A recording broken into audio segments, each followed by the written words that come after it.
decido si son 20 o son 25. Mañana les confirmo cuántas van a ser en total. Va a ser el mismo formato, ya saben, es la pregunta. Las respuestas son A, B o C. Una sola es la correcta. Las otras dos que no son correctas se parecen, pero no son. Siempre va a haber una nada más que es la correcta. Entonces, las indicaciones son las de siempre.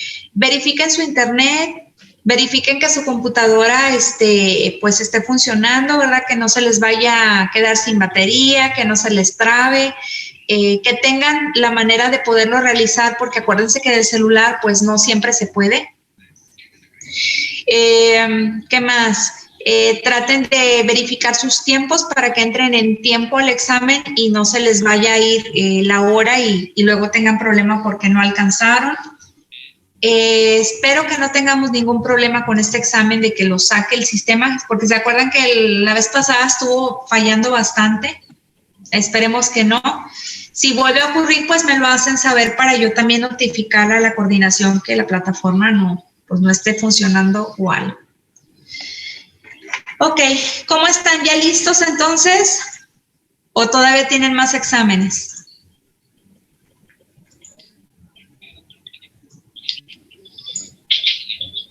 Nada más nos falta el de usted y otro más, pero ya casi terminamos.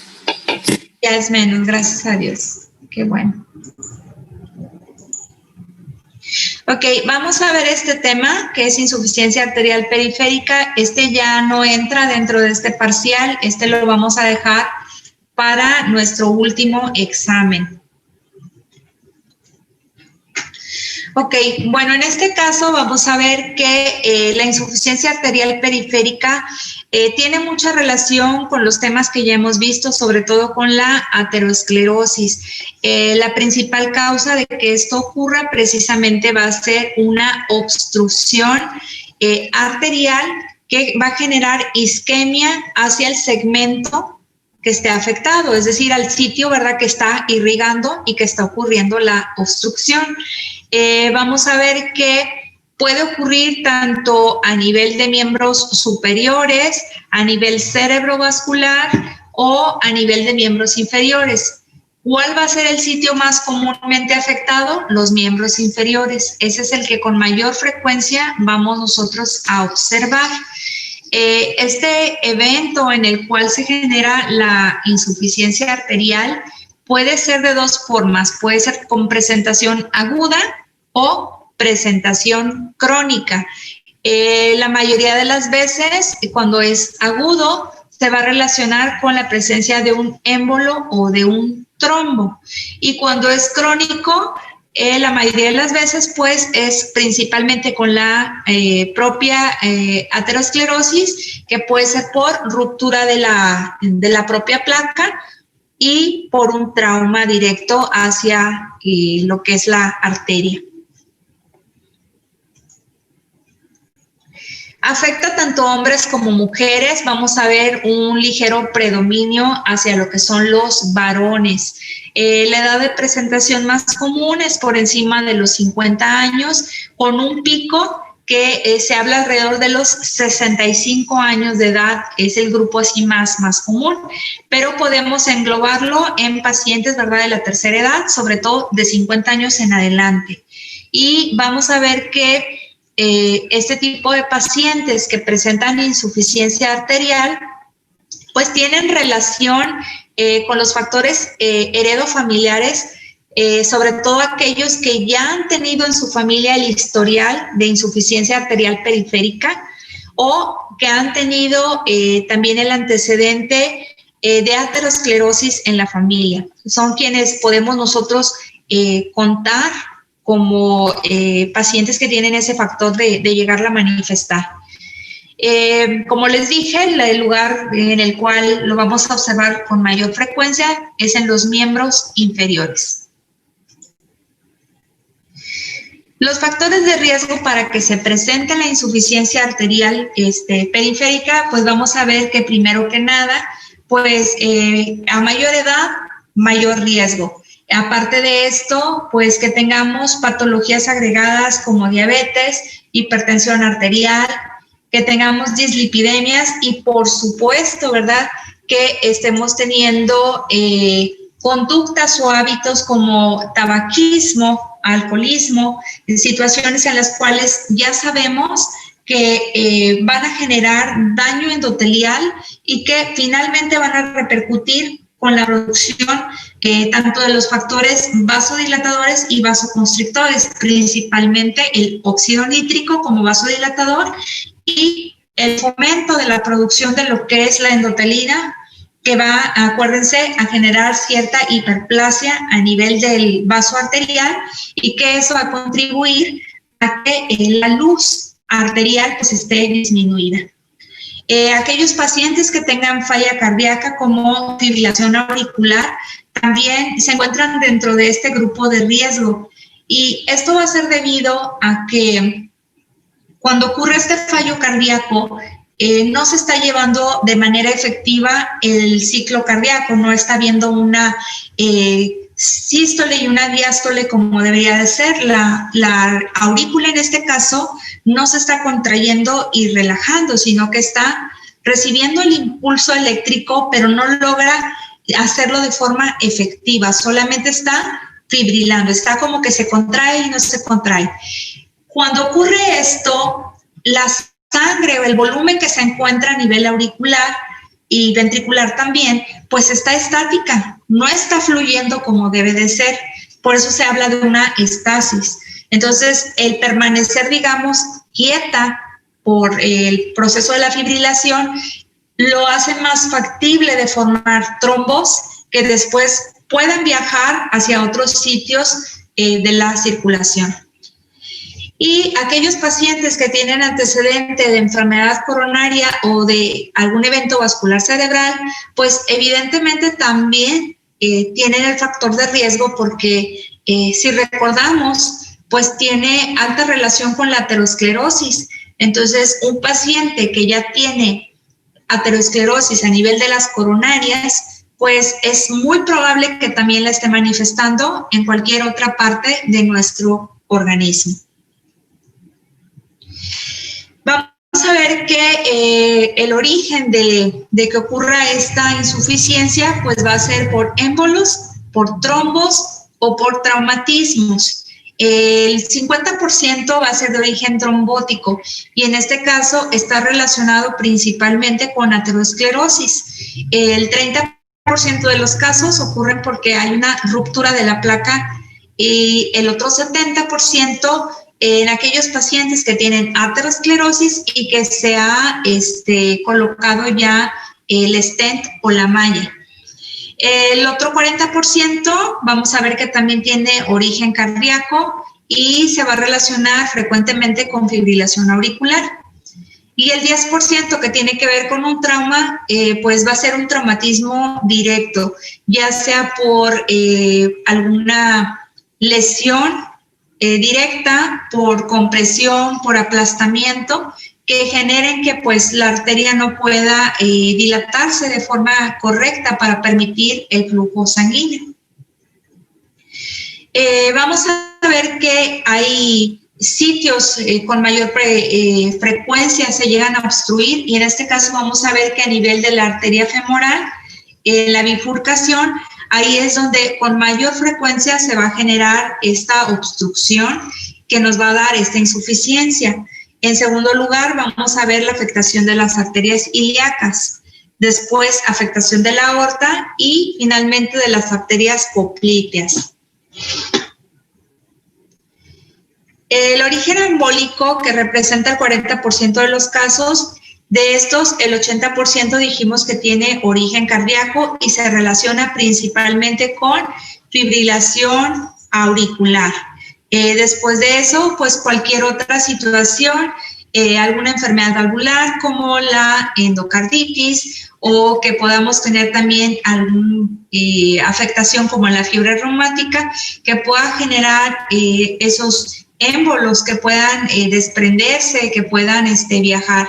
Dentro de los otros émbolos que también se sabe, por ejemplo, son los émbolos por aire, los de líquido amniótico y los émbolos de grasa. Generalmente estos pueden llegar a ocurrir con mayor frecuencia posterior a un proceso quirúrgico.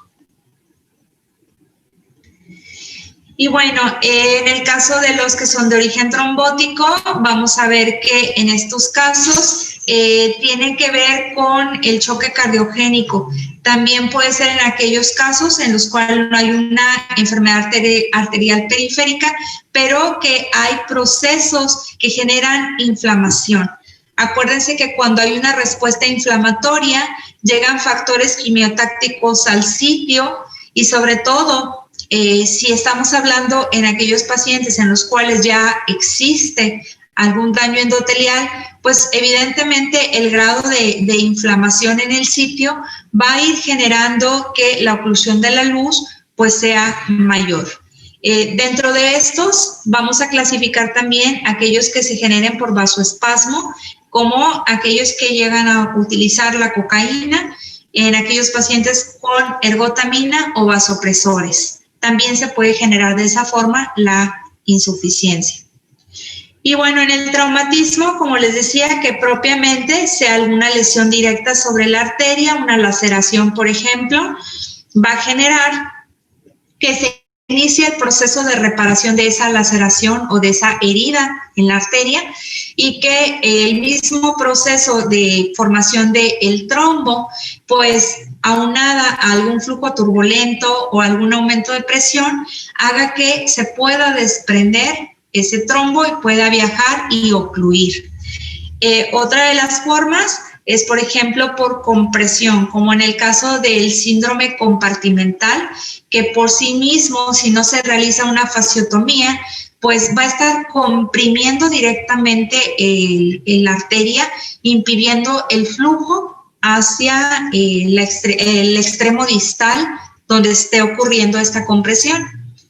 Y en el caso, por ejemplo, de una compresión extrínseca, vamos a hablar, por ejemplo, en aquellas situaciones en las que, por ejemplo, llega a haber algún aplastamiento porque quizás se derrumbó alguna pared y cayó sobre la persona, un aplastamiento, por ejemplo, en un paciente, por ejemplo, es muy común en los mecánicos que estén arreglando el coche, ¿verdad? Y se pueda venir abajo, que el gato no funcione o no esté bien asegurado, o cualquier otra situación que ponga presión directa, como también en los accidentes que pueden llegar a ocurrir, un accidente automovilístico, donde quede la persona pues atrapada. También pueden ser factores para generar esto. Obviamente, en esos casos, pues hablaríamos de una situación de insuficiencia arterial aguda. Y bueno, pues también a nivel de las extremidades superiores, como les comentaba, también puede llegar a ocurrir con menor frecuencia que miembros inferiores, pero bueno, también es una de las situaciones que podemos llegar a ver. En extremidad superior, el 75% de los embolismos son de causas cardiogénicas, el resto son por traumatismos externos, enfermedades de los pequeños vasos o por alguna otra situación. De estas situaciones, una de las más comunes, aparte de la cardiogénica, es que sea por iatrogenia. Como les comentaba, vamos a tener que hay afectación principalmente a nivel de lo que son los miembros inferiores, dependiendo dónde sea la oclusión, pues va a ser la sintomatología que vamos a tener. Por ejemplo, si vemos que la insuficiencia se llega a presentar a nivel de la femoral superficial en la zona distal, pues esto nos va a generar que haya claudicación y que la sintomatología se refiera principalmente al área de lo que es la pantorrilla.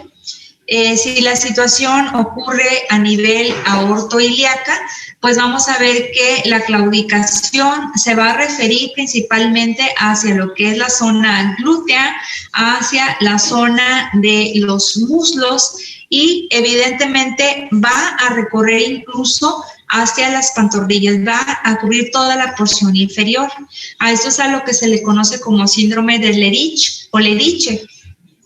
En estos casos, cuando la oclusión es aortoilíaca, También se puede llegar a generar impotencia sexual, hablamos obviamente de los varones, en los cuales pues no pueden mantener una erección efectiva.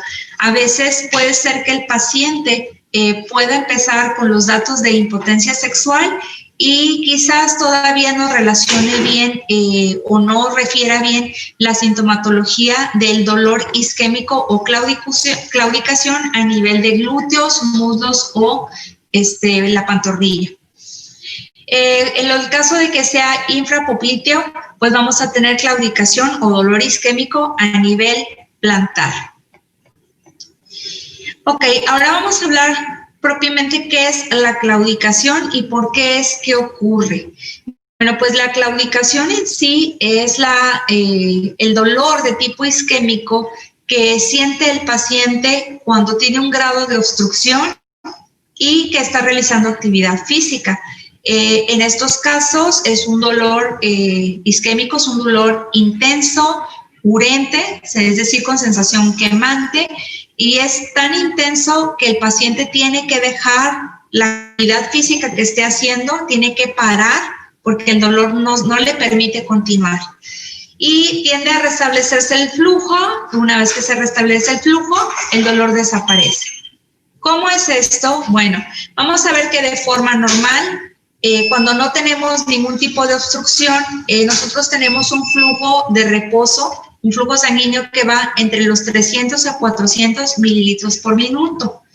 Cuando nosotros comenzamos actividad física, por ejemplo, caminar, empieza el flujo sanguíneo a aumentar. Puede aumentar hasta 10 veces este flujo, de acuerdo a cómo lo vayamos requiriendo. Para que este flujo aumente, hay un aumento del gasto cardíaco y de la mano hay una vasodilatación compensadora a nivel tisular. Y ese es el mecanismo normal por el cual recibe el grupo muscular que necesita ese aporte de oxígeno y de energía para realizar su trabajo, realizar el movimiento sin problema. En un paciente en el cual tiene un grado de obstrucción y está teniendo insuficiencia arterial periférica, ¿qué va a ocurrir? Bueno, el flujo sanguíneo, que es el normal, prácticamente no va a estar alterado, va a ser muy semejante, va a ser prácticamente igual, pero cuando inicia la actividad física que requiere que el flujo aumente, debido a que hay una obstrucción, pues el flujo no alcanza este nivel que necesita para aportar oxígeno y energía a este sitio. Entonces, como no hay suficiente oxígeno y no se está llevando a cabo por la misma obstrucción, tampoco está ocurriendo esa vasodilatación compensadora. Entonces, ¿qué es lo que va a ocurrir? Que se va a manifestar en el paciente con claudicación, con ese dolor isquémico, ese dolor intenso. Como les decía, es un dolor que obliga al paciente a que deje de caminar, a que termine esta actividad física y tiene que reposar en promedio 2 a 5 minutos para que este flujo que trató que se aumentó pero que no llegó a su nivel óptimo, vuelva a su estado basal, es decir, nuevamente al inicio a este flujo de reposo. Cuando llega otra vez a su fase en el cual el flujo sanguíneo está en su etapa de reposo, el dolor desaparece y el paciente puede continuar con su actividad.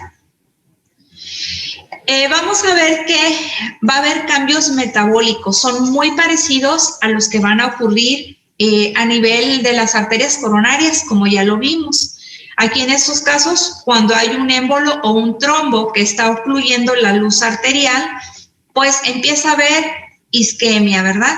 Cuando hay isquemia, el metabolismo empieza a cambiar de un metabolismo aeróbico a un metabolismo anaeróbico. Y ese metabolismo va a tener cambios a nivel, por ejemplo, de la mitocondria.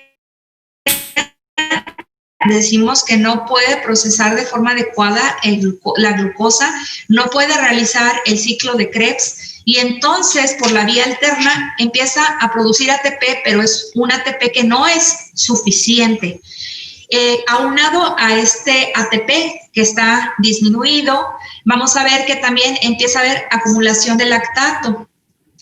Y bueno, esto comienza a generar que vaya a haber cambios en la membrana celular y que a su vez todo en conjunto no permita que el calcio pueda realizar sus funciones adecuadas.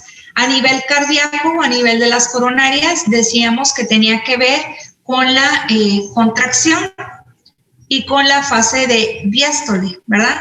Sístole y diástole se iban a ver afectadas por el calcio que no puede regresar al retículo sarcoplásmico, el que ya se encuentra afuera, y que decíamos que el que se encuentra dentro del retículo tampoco puede salir. Bueno, aquí en estos casos, el calcio, el papel que va a tener a nivel del endotelio arterial, no va a permitir que pueda haber esa vasodilatación. Entonces, eso va a perpetuar que siga habiendo la isquemia y que conforme va evolucionando en el tiempo, incluso se habla de 6 horas, nos lleve hacia la necrosis de la extremidad que no está siendo irrigada porque está bloqueado el flujo.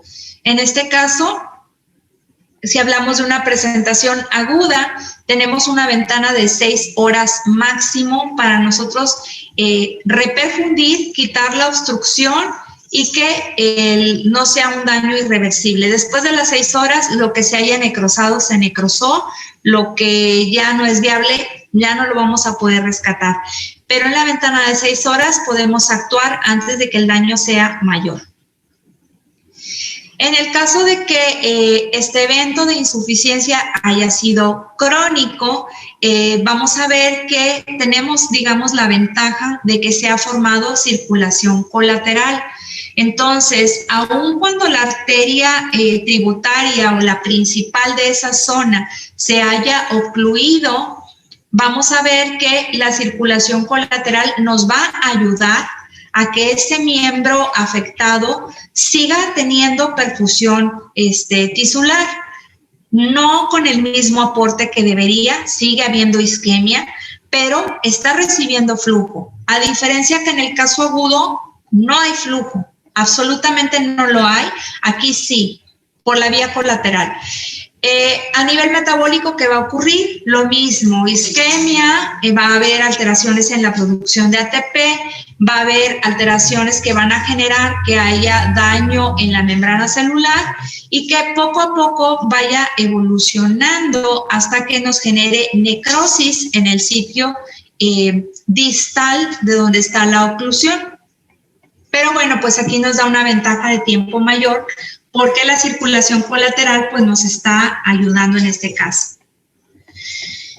Ok, vamos a ver que hay clasificaciones para que nosotros podamos pues definir o encasillar al paciente de acuerdo a la sintomatología que está presentando. Vamos a ver que, por ejemplo, se usa mucho lo que es la clasificación de Fontaine y la de Rutherford. Y ambas pues son muy parecidas en cuanto a su estadificación. Y vamos a verlo de la siguiente manera. Por ejemplo, en el estadio 1 son aquellos pacientes que han desarrollado la insuficiencia arterial de forma crónica. Entonces, estos pacientes pueden permanecer la mayoría del tiempo asintomáticos. Y son asintomáticos porque la circulación colateral está supliendo esa falta de oxígeno y de nutrientes a la extremidad que está afectada. Por eso es que ellos no están presentando como tal un cuadro de claudicación. A diferencia de que en el estadio 2 vamos a ver que son aquellos pacientes que ya están teniendo una claudicación intermitente. Son esos pacientes que les comentaba ahorita, que veíamos fisiopatología, que comienzan la actividad física, necesitan ese aporte de oxígeno, necesitan que el flujo sanguíneo suba, pero no pueden alcanzar ese nivel óptimo. Entonces, se manifiesta con ese dolor isquémico. Vamos a ver que estos pacientes tienen dos características. Número 1, que una vez que ellos dejan de caminar o de hacer la actividad física, es decir, en reposo, el dolor mejora, el dolor desaparece. Y la otra que es muy característica es aquel paciente que nosotros vamos a ver si es que observamos, por ejemplo, cuando vamos a lo mejor a un centro comercial o cuando estamos a lo mejor, no sé, en la calle, digamos.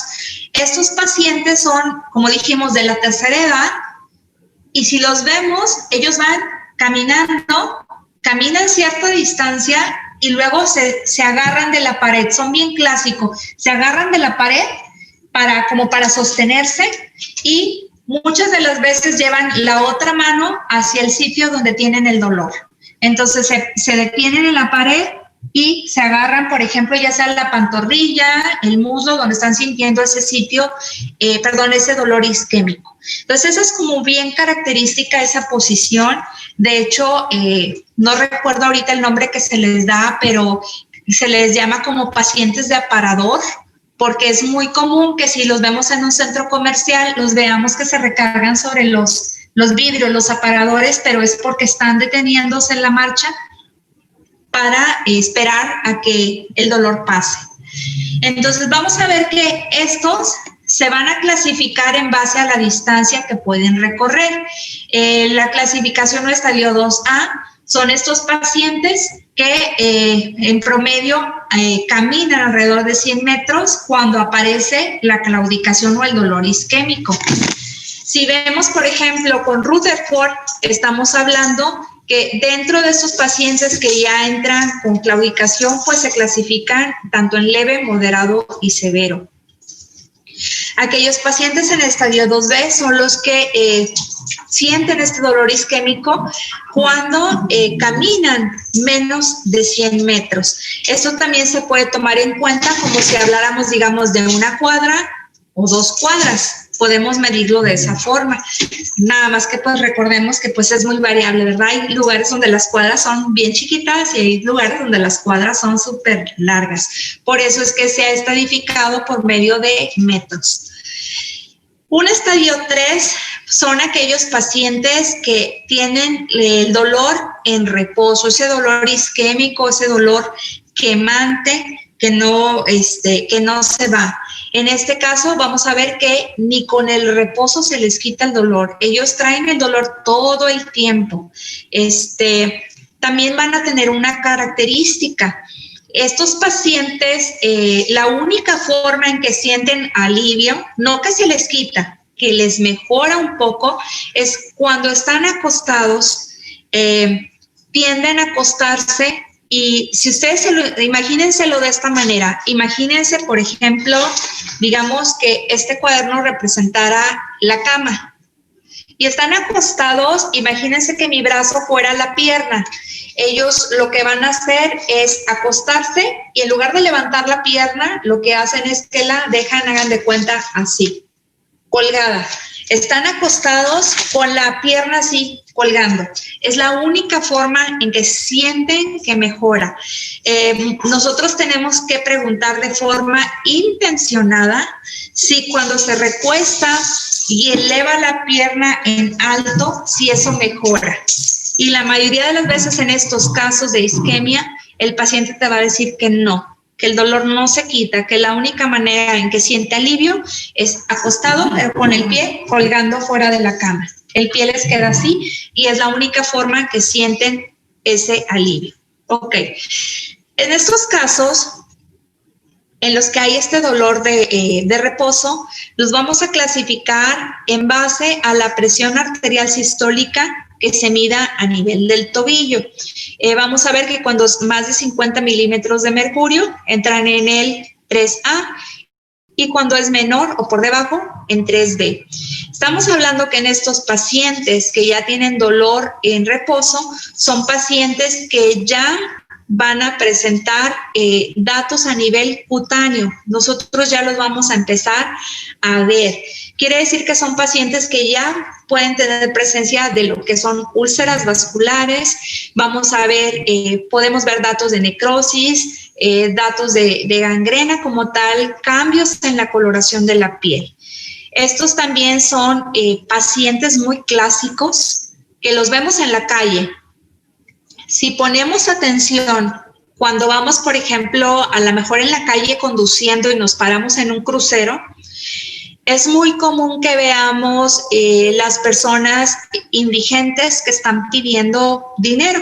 Están con algún letrerito o alguna receta y te dicen que necesitan dinero para un medicamento. La mayoría de estas personas, si nosotros los vemos y nos fijamos en sus piernas, vamos a ver lo siguiente. Hay veces que vemos el clásico que trae las gasas, la venda o el trapito, porque ya tienen presencia de úlceras. ¿Los han visto alguna vez? ¿O nunca se han fijado?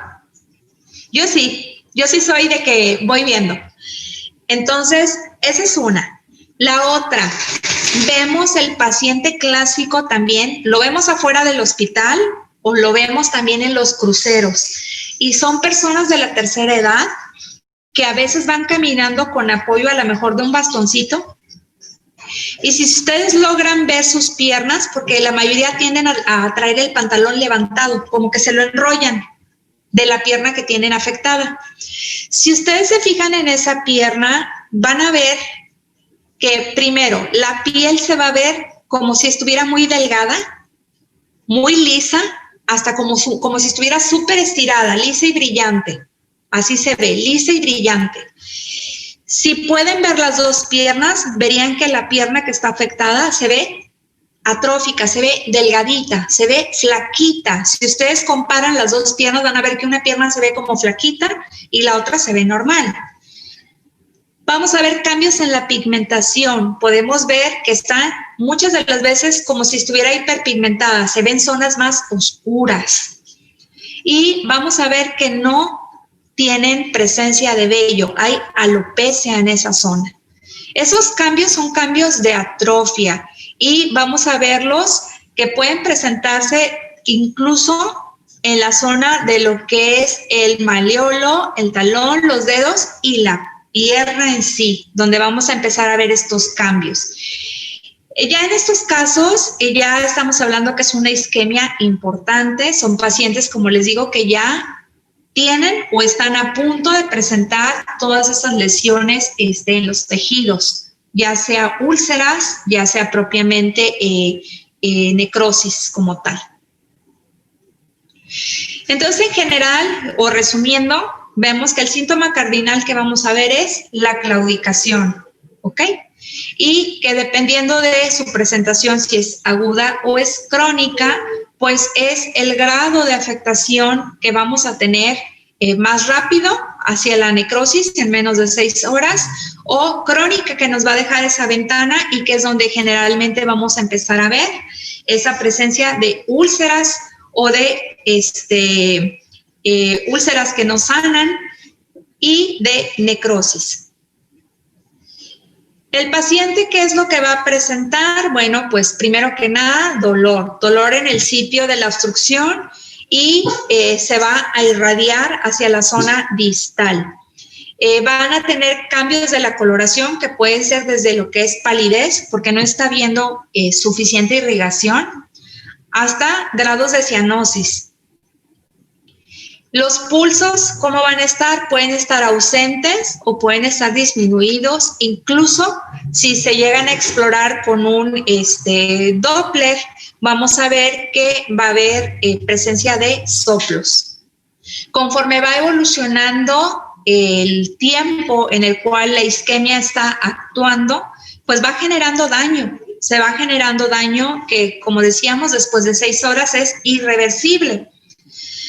Cuando esto ocurre y se empiezan a dañar las terminaciones nerviosas, llega un punto en el que inicia parálisis. Si nosotros le pedimos al paciente y ya la afectación es mucha y le pedimos que mueva los dedos, por ejemplo, del pie, ya no los pueden mover. Y ese es un indicador, obviamente, del daño neurológico que está habiendo. Ya los nervios están sufriendo por esa isquemia y pues estamos en camino hacia la necrosis del segmento afectado. Cambios en la temperatura. Vamos a ver que si obviamente no hay una buena perfusión, no hay irrigación, la extremidad, ¿cómo va a tender a ponerse? pues fría, ¿verdad? No va a estar tibia como normalmente está. Y bueno, las parestesias tienen relación precisamente con la afectación de las terminales nerviosas. No es lo mismo un paciente que está sufriendo el evento agudo y que todavía tiene sensibilidad, por ejemplo, en las puntas de los dedos, a un paciente que tú vas, revisas sensibilidad y ya no siente, ¿verdad? Eso te habla de cómo va avanzando la isquemia. Entonces también pueden presentarse parestesias. Vamos a ver, como les decía, que hay diferentes causas. La principal, vamos a ver que en el caso de la presentación aguda, el 80% es por émbolos que vienen directamente del corazón. Y vamos a ver que la causa más frecuente de estos émbolos va a ser la fibrilación auricular y en segundo lugar vamos a tener el ateroembolismo. ¿Qué sitios nos puede afectar? Pues ya comentamos que principalmente las de miembros inferiores, pero pues puede afectar cualquiera, ¿no? Miembros superiores o cerebrovascular. Y vamos a ver que cuando llega a afectar a nivel aortoilíaca, como les comentaba, pues vamos a tener claudicación que nos va a generar dolor isquémico a nivel de glúteos, a nivel de muslos, y hasta a nivel de pantorrilla, es decir, desde el sitio de la oclusión hacia abajo. Y que también en el caso de los varones, cuando ocurre esta oclusión, que es como aquí, como en el síndrome de Lerich o Leriche, pues también van a presentar impotencia sexual. Y esto va a ser porque debido precisamente al bloqueo que está habiendo de la irrigación.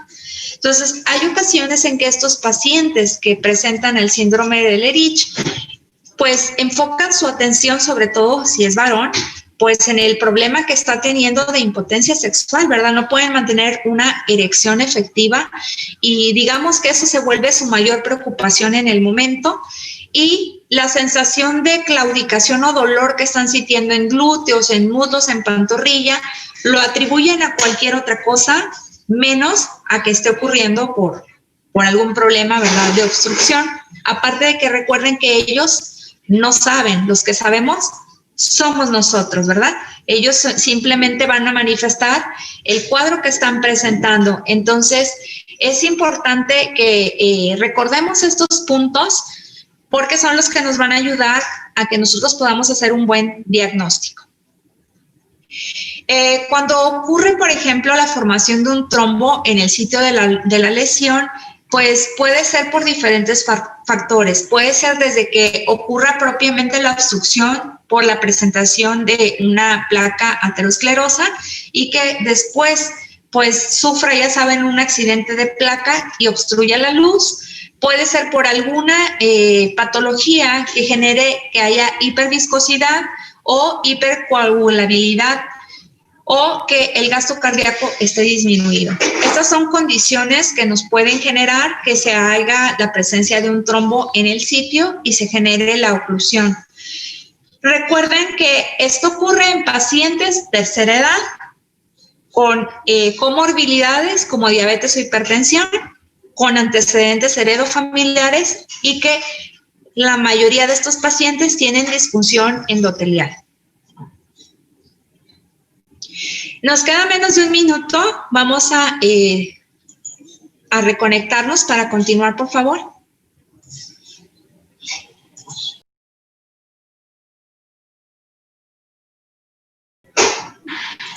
Ok, bueno, entonces básicamente lo que hemos visto hasta ahorita es que lo que ocurre pues es que hay una oclusión arterial. Está habiendo una obstrucción. Esta obstrucción arterial pues nos está generando ese proceso isquémico y pues de dos maneras, ¿no? De forma aguda o de forma crónica. Y hemos dicho hasta ahorita que la aguda pues nos pone en una situación más complicada porque no hay circulación colateral, por lo tanto la zona afectada efectivamente no está recibiendo ningún tipo de aporte sanguíneo y puede evolucionar muy rápidamente hacia la necrosis. A diferencia de que en la crónica pues tenemos la ventaja de que se ha ido formando con el tiempo circulación colateral que nos va a ayudar para que no lleguemos tan rápido a esa etapa de necrosis, como en la aguda.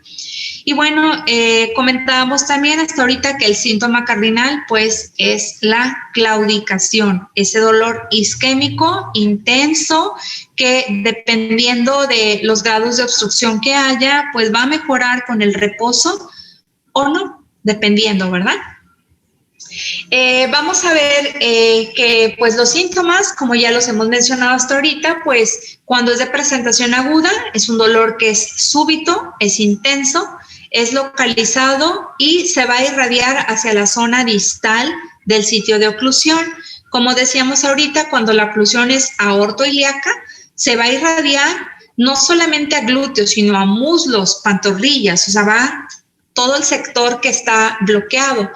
Entonces, esta oclusión pues va a generar que haya, como decíamos, cambios en la temperatura y pues cambios en la coloración que pueden ir desde una palidez hasta una cianosis. Y que la afectación que va a tener neurológica pues va a afectar la sensibilidad.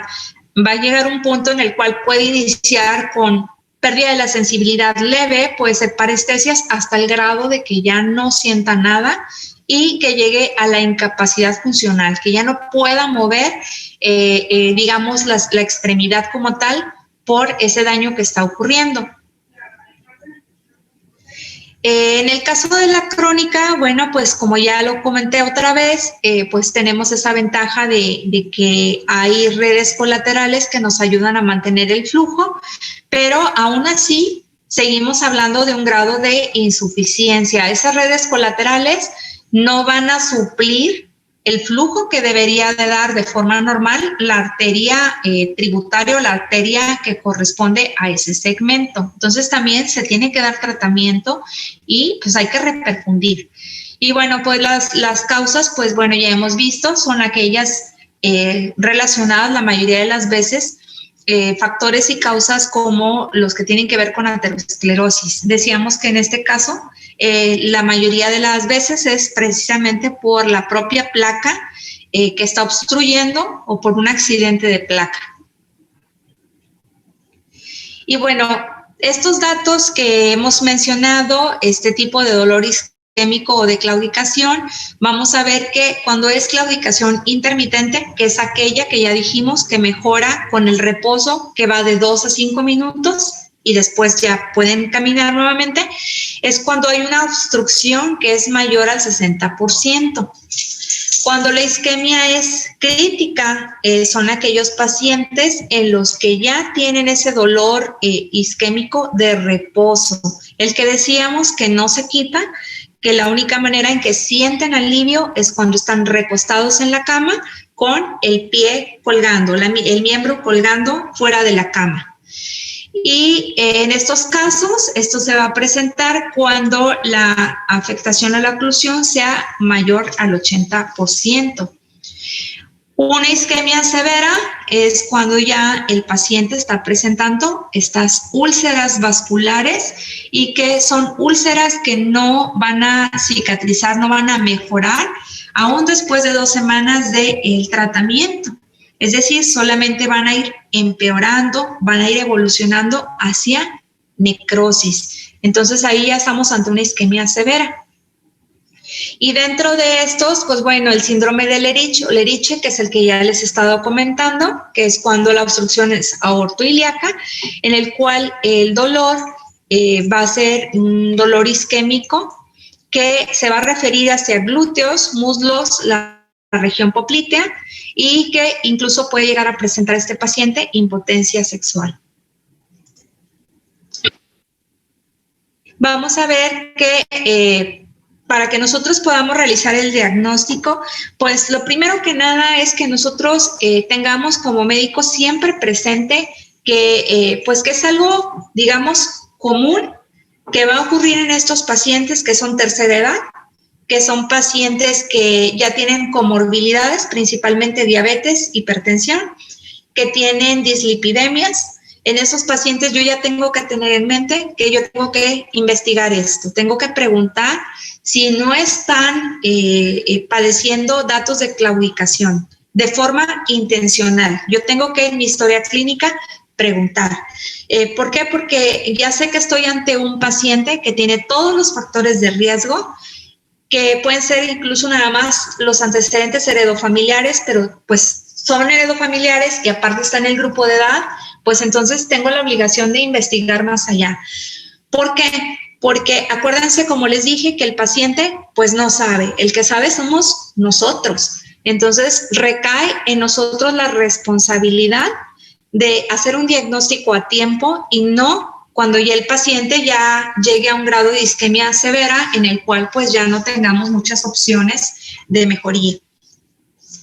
Dentro de nuestra exploración física va a ser muy importante que nosotros revisemos pulsos periféricos. Acuérdense que dentro de una exploración física que hagamos de forma general, también vamos a evaluar los signos de neuropatía. Ustedes se van a dar cuenta cuando lleguen a su servicio social, sobre todo porque es donde más lo van a hacer, más que en el internado, van a darse cuenta que parte de los protocolos que ustedes tienen que seguir es cuando ven a los pacientes crónico-degenerativos, pues tienen que hacer sus pruebas para determinar si hay signos o no de neuropatía. Entonces, parte del sistema que van a llevar les va a ayudar, pero tienen que tener presente también esto. ¿Ok? Entonces, vamos a ver que una vez que nosotros tengamos datos que nos hagan sospechar que el paciente pues efectivamente tiene algún dato de insuficiencia arterial periférica, pues clínicamente también pues a lo mejor ya estoy viendo esos cambios que les dije, piel brillante, lisa, sin presencia de vello, o sea, con alopecia, con cambios en la pigmentación, con atrofia, que se ve más delgado, como les decía, que a veces incluso pueden ver los cambios que hay a nivel del lecho ungueal, se ve la uña, como les digo, como más gruesa, y el dedo, la porción de los ortejos, se empiezan a ver como más delgaditos, o sea, hay atrofia del tejido adiposo. Todo eso en conjunto me tiene que hacer sospechar. Si yo digo, ok, ya, creo que tengo un paciente, creo que tiene datos de isquemia, de insuficiencia arterial, ¿qué tengo que hacer? El siguiente paso es realizar un estudio que se llama índice de isquemia o índice tobillo-brazo. Muchas de las veces no lo vamos a realizar nosotros, lo va a realizar ya sea el angiólogo o el cirujano vascular. Si nosotros ya no estamos en el servicio social, ya estamos en nuestro propio consultorio privado como médicos generales y tenemos la oportunidad de tener un Doppler, de tener nuestro esfigmomanómetro especial para la medición en miembros superiores y uno especial para la medición en miembros inferiores, nosotros podemos hacerlo, podemos realizarlo y hacer un diagnóstico y luego ya derivar al paciente, porque estos son pacientes que se van a derivar, son pacientes que van a tener que llevar un tratamiento multidisciplinario. Quiere decir que van a tener tratamiento por el área de medicina interna, cardiología, por el área de cirugía vascular, muy probablemente pues también tenga que verlos un angiólogo o un endocrinólogo. Dependiendo, es multidisciplinario y va a ser dependiendo obviamente de la situación del paciente. Voy a terminar de ver esto porque ya se nos acabó el tiempo. Vamos a ver que para hacer el índice de tobillo-brazo, nosotros vamos a tener al paciente recostado, va a estar en decúbito supino, tiene que estar en promedio entre 5 a 10 minutos de reposo para que se pueda tomar las medidas de la presión arterial. Tomamos la presión arterial en la arteria braquial, en ambos miembros superiores, y vamos a tomar la presión arterial sistólica de los dos brazos. Después vamos a tomar la presión arterial de los miembros inferiores, de los dos, la presión arterial sistólica. Mientras se está tomando la presión arterial con el Doppler, nosotros vamos a estar escuchando precisamente el aumento del sonido para poder tomar la presión arterial sistólica. Vamos a ver, por ejemplo, este muñequito. Vamos a suponer que ya tomamos la presión arterial sistólica del brazo derecho y la presión arterial sistólica del brazo izquierdo. Tengo los dos valores. Uno es más alto que el otro. El que me haya salido más alto, ese es el valor que yo voy a tomar y voy a hacer una fórmula matemática. Voy a poner ese valor en la parte inferior porque lo voy a dividir entre la presión arterial sistólica, que también tomo en los dos miembros inferiores, y la que me haya salido más alta es la que voy a dividir. Voy a hacer esta división y esa división me va a dar un valor, ¿sí? Ese valor que me va a arrojar es el que a mí me va a ayudar para interpretar. Cuando ese valor me sale de 1 hasta incluso 1.5, es un valor normal. No hay datos de insuficiencia. Si este valor me sale de 0.7 a 0.9, me está hablando que es un paciente que tiene algún grado de obstrucción leve. Si es de 0.4 a 0.7, obstrucción moderada. Y si es menor de 0.4, nos habla de una obstrucción grave. Y esto pues se va a correlacionar con la clínica. Es un paciente que puede tener claudicación intermitente, o sea, no incapacitante, se detiene y sigue. Pero la claudicación incapacitante pues es un paciente que ya está teniendo de reposo. Y la isquemia crónica, pues obviamente es un paciente que tiene de reposo y que ya está teniendo esos cambios, quizás úlceras vasculares o sitios de necrosis.